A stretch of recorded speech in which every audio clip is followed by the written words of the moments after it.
Well, students, listen to me. As we all know that every curve is represented by a function. Okay, like a curve is this, and if I take a point over here, अगर मैं यहाँ एक point लूँ और मैं इसे ऐसे इसकी टेंजेंट खींचूँ, ये टेंजेंट खींची, ठीक है, इस टेंजेंट का स्लोप ऑफ टेंजेंट क्या होगा, will be F dash x at this point. मगर ये पॉइंट x1 है तो एट x1 ये इसका स्लोप होगा। बात क्लियर? बोल दो। ठीक है, क्लियर?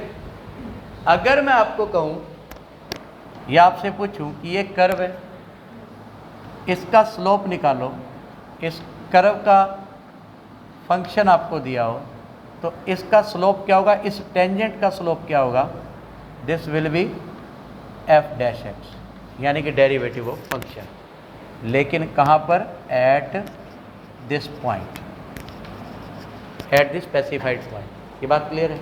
बोल दो यार। ठीक, अभी समझिए बात को। आप जानते हो एक फंक्शन है, फंक्शन ऑफ एक्स, मान लो एक्स स्क्वायर है, ठीक है, क्लियर? तो इस एक्स स्क्वायर का जब हम ग्राफ बनाते हैं तो आई थिंक वो ग्राफ कुछ ऐसा सा बनता है, बनता है। मान लो मुझे इस पॉइंट पर एक टेंजेंट ड्रॉ करनी पड़ी और मैंने ड्रॉ कर दी, तो इस टेंजेंट का डेरिवेटिव क्या होगा, 2x होगा, और ये 2x, इस फंक्शन का जो डेरिवेटिव है वो है 2x, और ये 2x जो है वो स्लोप ऑफ टेंजेंट भी होगा एट दिस पॉइंट, ये जो भी पॉइंट है x0, यानी कि 2 of x0 is the slope of tangent. पहले तो आप ये बताओ यहाँ तक समझ आ गया? जो जो मैंने बात कही है ये सारी की सारी बातें 6th चैप्टर में बेइंतहा यूज़ होने वाली है। मैं इसे अब आपको क्यों बता रहा हूँ वो अब मैं आपको क्लियर करता हूँ। सॉरी, जरूरी नहीं एक्स एक्सिस के पैरेलल क्यों है। स्लोप का मतलब होता है एक्स एक्सिस पे कितना तिरछा है, एक्स एक्सिस पर ये कितना मुड़ा हुआ है।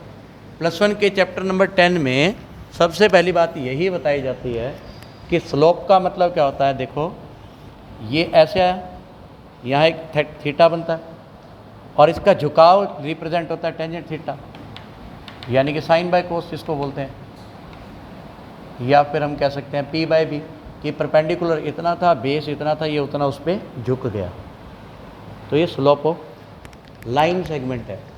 वो एक्स एक्सिस के पैरेलल होगा तो उसके स्लोप की वैल्यू 0 हो जाएगी।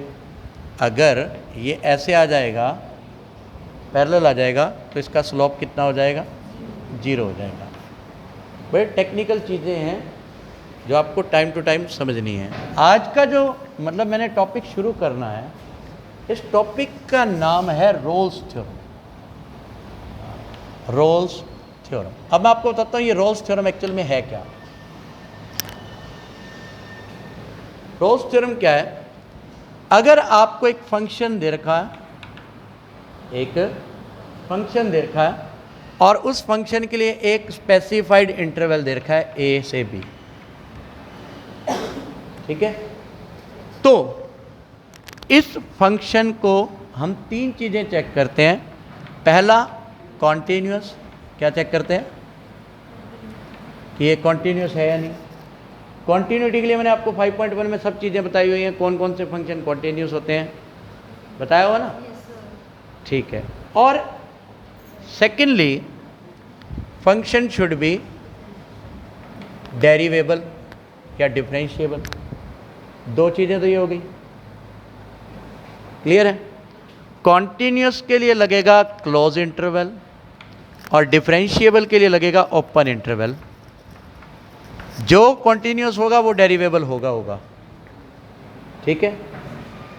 और तीसरा, अगर एफ ए और एफ बी इक्वल हैं, ये तीन चीज़ें होती हैं, अगर ये तीन चीज़ें एक फंक्शन के अंदर हों, अगर ये तीन चीज़ें एक फंक्शन के अंदर हों तो क्या होगा? तो एक पॉइंट आएगा सी, एक पॉइंट आएगा सी, वो बिलोंग करेगा ए से बी के बीच में, ए से बी के बीच में, जिसमें हम कहेंगे कि F dash C is equal to 0 है। F dash C is equal to 0 होगा। अब मेरा क्वेश्चन है कि जो मैंने इतनी बात बताई उसका मतलब समझ आया? भी इसका क्या मतलब एफ डैश सी का, और ये कहाँ कहाँ हेल्पफुल है वो मैं बताऊंगा। इस एफ डैश सी का क्या मतलब है? अब एफ डैश सी का आपके मन में जवाब आ रहा होगा कि it is the derivative of function, यही आ रहा है ना मन में। एफ डैश सी का मतलब है डेरिवेटिव ऑफ फंक्शन और उसमें सी की वैल्यू है। लेकिन इसका ज्योमेट्रिकल मीनिंग क्या है?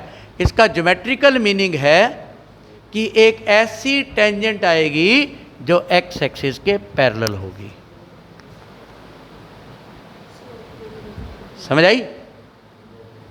क्योंकि जैसा मैंने आपको बताया हुआ है कि डिफरेंशिएशन और derivative of a function, derivative of a function is slope of tangent,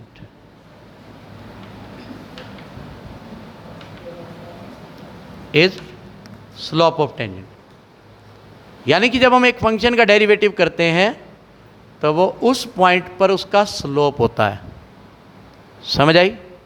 और एक चीज़ और ऐड कर लेना, कोनों का स्लोप नहीं होता, कोनों पर टेंजेंट नहीं होती। अगर मान लो ऐसे कोई कर्व है ऐसे, तो इस कोने और इस कोनों पर क्या नहीं होती? टेंजेंट नहीं होती, उनके कोई स्लोप नहीं होते, कोनों पर, एजिस पर। ठीक है? इसी वजह से ये डेरिवेटिव जो है वो ओपन इंटरवल में लेते हैं। समझ आई? ओपन इंटरवल में क्यों लेते हैं मैं आपको एक एग्जांपल से बताता हूँ छोटा सा। हालांकि लाइव ये जो रिकॉर्डिंग से पहले मैं इस बारे में डिस्कस कर चुका हूँ, आप लोग भी देख लीजिए दोबारा से। जैसे मान लो एक ग्राफ है यूँ, ये ए से बी तक कॉन्टिन्यूस है, ठीक है? लेकिन ए पर मैंने अभी आपको डेरिवेटिव का क्या मतलब बताया? डेरिवेटिव का मतलब होता है slope of the tangent. Numerical बड़े आसान है, लेकिन उसका प्रैक्टिकल मीनिंग समझना जरूरी है, क्योंकि आप टेक्निकल फील्ड में जाने वाले लोग हैं। नॉन मेडिकल लेके आप टेक्निकल फील्ड में जाने वाले लोग हैं, तो आपको टेक्निकली वो हर चीज़ पता होनी चाहिए जो आगे यूज़ होगी। तो देखो, अब ये देखा जाए तो एज है, कोना है ना, वर्टेक्स है, एज तो साइड होता है। एक कोने के ऊपर अब यहाँ पे कोई टेंजेंट हो सकती है, तो इसको काट के जाएगी। कहीं से भी ले लो, इधर से भी ले लो, कहीं से भी ले लो। अगर इस कर्व को बढ़ाया जाएगा तो ये काट के जाएगी इस जगह पर और इस पर भी, ठीक है? और जो काट कर जाएगी वो आगे भी कहीं ना कहीं काट सकते हैं उस कर्व पे, तो वो टेंजेंट नहीं रहेगी। ये थोड़ी थोड़ी बातें हैं, धीरे धीरे समझ में आएंगी। यानी कि ए और बी पॉइंट्स पर ये कभी भी टेंजेंट्स नहीं रहेंगी। इसलिए फंक्शन को जब हम डेरिवेबल कहते हैं, वो इंटरवल ए से बी, ए और बी को इंक्लूड ही नहीं करते, क्योंकि आप ए से, मैं थोड़ा सा डायरेक्ट कर देता हूँ इसको, ये हो गया। अब यहाँ पर ए है, अब ए से थोड़ा सा ऊपर चले जाओ तो एक लाइन खींची जा सकती है इसके साथ टच करती हुई। बी से थोड़ा सा इधर चले जाओ तो भी लाइन टच खींची जा सकती है। ये जो हम लाइन देखते हैं ना टच करने वाली, इसको बोलते हैं टेंजेंट, ठीक है? और इस कर्व का dy बाई डी एक्स, इस कर्व का dy बाई डी एक्स वो कहलाता है स्लोप ऑफ टेंजेंट। मैक्सिमम इसके जो कॉन्सेप्ट 6.1 के हैं वो भी कंप्लीट हो रहे हैं। बात क्लियर? ठीक है? अब मैं आपको थोड़ा सा बता दूं कि इतनी सारी बात करने का कारण क्या है। मैंने आपको 3 कंडीशंस बताई थी। पहली क्या बताई थी? Function should be. दूसरा क्या बताया? डेरिवेबल। तीसरा क्या बताया? अगर ये 3 कंडीशंस हो गई, ये नहीं आ रहा तीसरा यहाँ पर, F A is equal to F B, ये 3 चीज़ें हो गई, तो ए और बी के बीच में एक पॉइंट है। जैसे अब ये पॉइंट हो गया, यहाँ पे मैं देखूँ, ये मैंने डायग्राम भी उसी हिसाब से बनाया, ये पॉइंट ए है और ये पॉइंट बी है। तो ए और बी के बीच में कोई पॉइंट सी है जिस पर एफ डैश सी 0 होगा। ठीक है, ये सी पॉइंट आ गया यहाँ पर, एफ डैश सी 0। आपको देख के पता लग रहा होगा क्यों है 0, क्योंकि ये लाइन इसके पैरेलल है। ठीक है, समझ आई? 2 बातें याद रखना, 6 चैप्टर में जहान भर की यूज़ होएगी कि F dash x is always slope of tangent. अब बात आती है कि सर ये सब आपने बता तो दिया, काम कहाँ आएगा? काम कहाँ आएगा वो मैं थोड़ा सा हिंट देता हूँ। अगर मैं ज़्यादा डीप में चला गया तो मेरे को 6.5 में कुछ भी नहीं मिलेगा बताने के लिए, हालांकि 6 चैप्टर नेक्स्ट चैप्टर है। हम लोग क्या करते हैं, जनरली एक फंक्शन की कोई कर्व ले लेते हैं, जैसे ये कर्व है, ठीक है। इस कर्व पर मान लो ये कोई पॉइंट है, इस पॉइंट पर ये मैक्सिमम वैल्यू आएगी। मैक्सिमम समझते हो, फायदे की सबसे ज़्यादा। तो इस पॉइंट से जब हम इधर की तरफ हों और इधर की तरफ हों, तो जब ये टेंजेंट ऐसे, ये टेंजेंट आएगी जब, और इधर से जो टेंजेंट आएगी, ये जब यहाँ आकर मिलेंगे तो हम कहेंगे, ऊपर की तरफ मिलेगी तो हम क्या कहेंगे? मैक्सिमम। और नीचे की तरफ मिलेगी तो, जैसे मान लो ये ऐसे कर्व हो तो नीचे की तरफ मिलेगी तो मिनिमम होता है। ठीक है, और इसके कंसेप्ट डिपेंड किस पर करते हैं? ये जो टच करने वाली लाइन की कंसेप्ट किस पर डिपेंड करते हैं? डेरिवेटिव पर। बस ये बात आपने बहुत अच्छे से याद रखनी है। जो भी लाइन किसी भी कर्व को टच करती है तो वो कहलाती है टेंजेंट, और उस टेंजेंट का जो स्लोप होता है, जिसके ऊपर सब कुछ डिपेंडेंट है, वो slope dy by D x उस फंक्शन का डेरिवेटिव होता है। ये बातें आपको याद रखनी है। ठीक है जी। अब आपको वो चीज़ कराते हैं जिस चीज़ के लिए बच्चे मतलब पसंद करते हैं। यही रोल्स थ्योरम है। रोल्स थ्योरम का ज्योमेट्रिकल मीनिंग भी यही है कि अगर एक कर्व में ए और बी इक्वल है, चाहे वो कर्व ऐसे हो, ये ए और बी पर अगर ये दोनों एफ ए और एफ बी इक्वल हैं, तो फंक्शन कॉन्टिन्यूस तो है ही, डेरिवेबल भी है, तो कोई ना कोई सी पॉइंट ऐसा आएगा जहाँ पर एफ डैश सी 0 होगा। जैसे एफ डैश सी 0 आ गया तो वो मैक्सिमम की तरफ बढ़ रहा है उसके। ये बात आगे 6.5 में करेंगे। ऐसे ही यहाँ पर एक्स एक्सिस के पैरेलल आ रहा हूँ, ठीक है, तो यहाँ पर भी एफ डैश सी जो है वो 0 बन जाएगा अगर एफ ए और एफ बी इक्वल हैं तो। ठीक है जी। फिर से एक ब्रीफ छोटी सी समरी कर लेते हैं, पॉइंट्स आपने जो नोट कर रहे हैं वो कर लेते हैं। ठीक है, ये तो ज्योमेट्रिकल मीनिंग है और इसका यूज़ है फंक्शन की मैक्सिमम और मिनिमम वैल्यू को डिस्क्राइब करने के लिए। ठीक है बच्चों, कुछ बोलोगे नहीं? यस और नो? ठीक है। अब उस चीज़ की तरफ बढ़ते हैं जो बच्चों को पसंद होती है, रोल्स थ्योरम।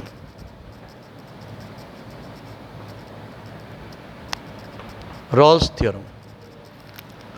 रोल्स थ्योरम क्या है? For every function, if the function is continuous, function is continuous in a to b.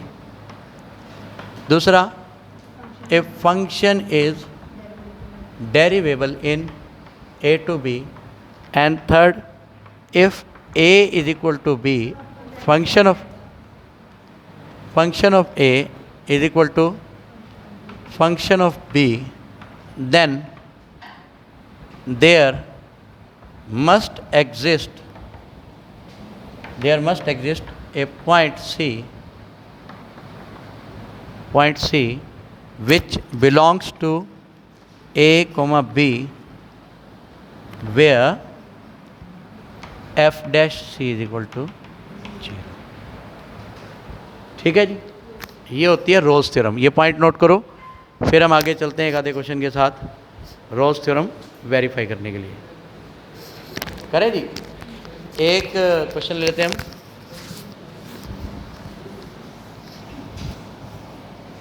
Function of x हमारे पास है या वाई हमारे पास है एक्स स्क्वायर प्लस 2 और -2 से 2 के बीच में। रोल्स थ्योरम को वेरीफाई करना है। अब आप वेरीफाई कैसे करोगे मैं बताता हूँ। सबसे पहले ये देखो फंक्शन कौन सा है, it is a polynomial function. आप लाइन क्या लिखोगे, being a polynomial function the function is continuous everywhere, so in -2 to 2। पहला point, being a polynomial function, being a polynomial function x square plus 2 is continuous everywhere, हर जगह पर होता है ये, so in -2 से 2। अब कॉन्टिन्यूस है तो डेरिवेबल भी होगा। Function is also derivable in -2 to 2। Clear? Now we have to check f a. आप याद रखना ये पहली वैल्यू ए है और दूसरी वैल्यू बी है। एफ ए चेक करते हैं तो एफ ऑफ -2 चेक करते हैं, -2 का square plus 2 is equal to 4 6, यही आएगा। और एफ ऑफ बी यानी कि एफ ऑफ 2 चेक करते हैं, वो भी यही आएगा 6। F A is equal to F B, या यहाँ पर F of -2 is equal to F of 2। Clear? फिर यहाँ लिखेंगे all the 3 conditions of Rolle's theorem are verified. यहाँ तक क्लियर हो गया वेरीफाई? फिर हम अगली लाइन में क्या लिखेंगे, बोर्ड रब कर दो बेटा, नोट हो गया? इसके बाद हम लिखेंगे सम करने आसान है, मतलब समझना मुश्किल है, याद रखना। सम करने बहुत आसान है। So there must exist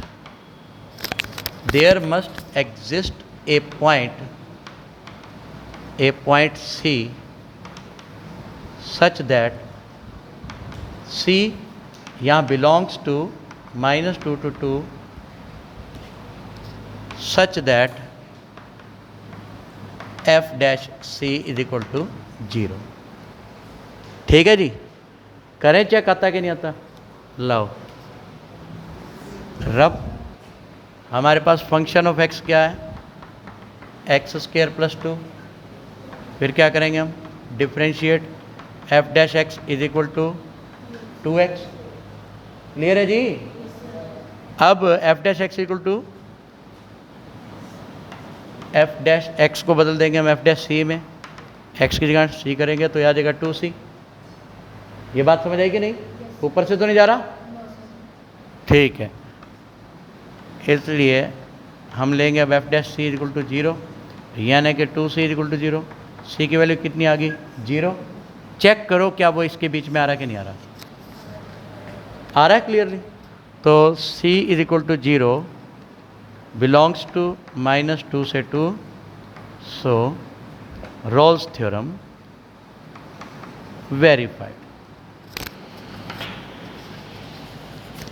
clear है जी बच्चों? कोई डाउट है?